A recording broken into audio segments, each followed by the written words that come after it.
வந்துள்ள துப்பாக்கி படத்துக்கு இந்திய தேசிய லீக் கட்சி எதிர்ப்பு தெரிவித்துள்ளது. சென்னையில் செய்தியாளர்களிடம் பேசிய இந்திய தேசிய லீக் கட்சியின் பொதுச் செயலாளர் அப்துல் ரஹீம், துப்பாக்கி படத்தில் இஸ்லாமியர்கள் தீவிரவாதியாகவும் பயங்கரவாதியாகவும் தேச துரோகியாகவும் தவறாக சித்தரிக்கப்பட்டுள்ளதாக குற்றம் சாட்டியுள்ளார். இதற்கு எதிர்ப்பு தெரிவித்து நீலாங்கரையில் உள்ள விஜய் வீட்டின் முன்பு புதன்கிழமையன்று ஆர்ப்பாட்டம் நடத்தப்படும் என அப்துல் ரஹீம் தெரிவித்துள்ளார்.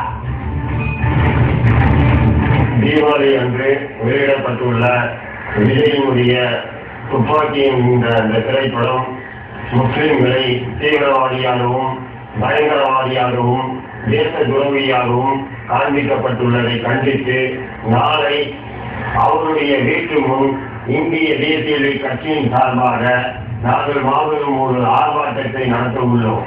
அவமதிப்பு காட்சிகளை நீக்கிய பின்பு திரைப்படத்தை வெளியிட வேண்டும் என அப்துல் ரஹீம் கோரிக்கை விடுத்துள்ளார். அவமதிப்பு காட்சிகளை நீக்காவிட்டால் படம் வெளியிடப்பட்டுள்ள திரையரங்குகளை முற்றுகையிடும் போராட்டம் நடத்தப்படும் என அவர் தெரிவித்துள்ளார்.